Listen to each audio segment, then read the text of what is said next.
Joining me now, Oksana Shevel, Associate Professor of Political Science at Tufts and President of the American Association for Ukrainian Studies. Thank you so much for coming on the show tonight. I know you're also an expert on post-Soviet Russia, too. Talk to us about Vladimir Putin's evolution. How did he get from his language of reform and support for democracy to the positions he holds today? Has this idea of greater Russia in charge of Ukraine and Belarus always been his ultimate aim? Well, I wouldn't speculate what was always his ultimate aim. I think we ultimately don't know. But I mean, I think you're right that there has been, at least, if you look at official speeches, evolution in his thinking. People have also emphasized sort of his obsession with this, fall of the Soviet Union that he described as the greatest catastrophe of the 20th century, right? His KGB background, I think it all contributed to it. But in more recent years, I think what we really see is his obsession with Ukraine. I mean, his recent speech from last summer, a long essay that he wrote, and his unhinged speech he gave before the invasion, I think should leave no doubt that he sees sovereign Ukraine is both a historical anomaly and a threat to Russia. So it's a grave misunderstanding of the realities in Ukraine, where people consider themselves to be Ukrainian, including people who speak Russian. And in fact, sort of in an ironic twist of events, Ukraine became more pro-Ukrainian and anti-Russian than it has been due to Putin's efforts starting in 2014 when he annexed Crimea and started insurgency in Donbass.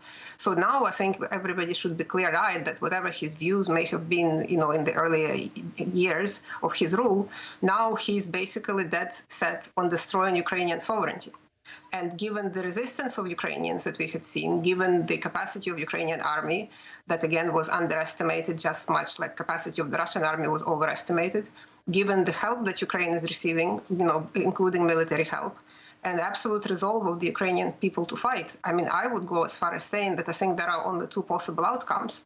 Either somehow Putin will lose, and I think that's quite possible, not necessarily just right on the battlefield, but also given the processes that the sanctions unleashed in Russia.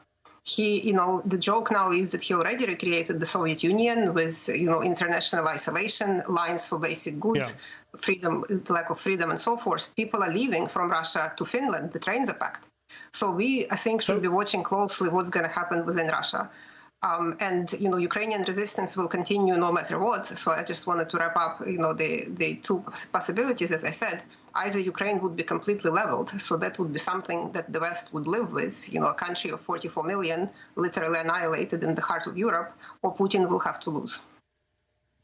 So on that note, let's talk about the international response to Russia. The argument from a lot of critics, especially on the left, is that by sending in the quote-unquote Harvard boys in the 90s after the USSR fell and the rapid privatization of Russia, we in the West actually helped, perhaps unwittingly, enable the oligarchical system that Putin used to rise to power, consolidate his power. Are we risking doing that again today by crashing the ruble, causing bank runs? Could all that result in a worse Russian regime than Vladimir Putin's?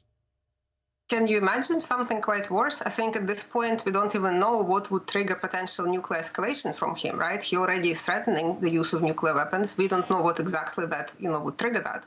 I mean, U.S. seems to think that as long as there are no boots on the ground, like that would not trigger it. But I mean, Putin, has been, I think, very clear that he sees Russia threatened by the West, including, militarily.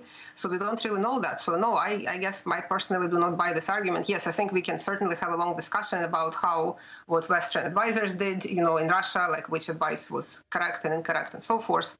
But to think now that situation, what can get worse somehow, if the West does nothing, it somehow would be better. I think that would be a mistake. And as that Russian military column inches towards Kyiv, many voices are still calling for a US or UK-led no-fly zone, including the president of Ukraine. Yesterday, a Ukrainian reporter confronted British Prime Minister Boris Johnson on this very issue. Have a watch of what happened. But Ukrainian women and Ukrainian children are in deep fear because of bombs and missiles. We are asking for the no-fly zone. We are saying in response that it will trigger World War III. But what is the alternative, Mr. Prime Minister? Unfortunately, the implication of that is that the UK and would be engaged in shooting down Russian planes, would be engaged in direct combat with Russia. Is Prime Minister Johnson, is he right? I mean, that's a prelude to a war with Russia, a possible World War III, is it not? Is there anything the West could do to halt the convoy without a no-fly zone, without escalating this conflict? Yes, I think there are still, again, when we think about military aid for Ukraine, like that could involve many things. Like one of the things, for example, that has been discussed is supply of, say, fighter jets, right? The Ukrainian Air Force remains functional. There are pilots who are willing to receive the planes to fly them, say, from Poland into Ukraine. I think it seems like there is some uncertainty in the West. Like, is that sort of escalation? Is that not escalation? The West is already supplying a lot of weaponry, right? If sending Stinger missiles does not trigger nuclear war, would sending a fighter jet trigger nuclear war? I mean, I don't think so. So I can see the argument that, NATO shooting down, Russian plane over Ukraine is, in a way, kind of makes the conflict unambiguous. But I think the reporter is absolutely right. Like, what is the alternative? That what you're showing on your screen now, right? The Russian army is indiscriminately shelling Ukrainian civilians that it claims to liberate in the most ironic twist of twisted logic, right? So it's not that I have any advice, but I think, first of all, the military aid could be considered in many different it's not like either aid or no aid. There is a lot of kind of in-between situation that could help, including with that convoy, right? And secondly, if the West does not help to stop this or fails to stop this, I think we are going to be talking about hundreds of thousands of people murdered in the heart of Europe, potentially tens of thousands of refugees. Is that the situation that the West is willing to accept as a quote-unquote better option? It's a horrific scenario you're painting, but as you're saying, possibly a realistic one that we have to come to terms with. Oksana Chevelle, thank you so much for your time and analysis tonight. I appreciate it. Thank you.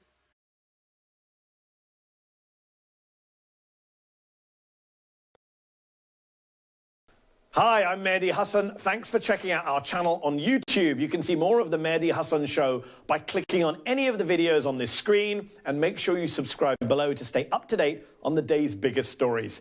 Thank you for watching.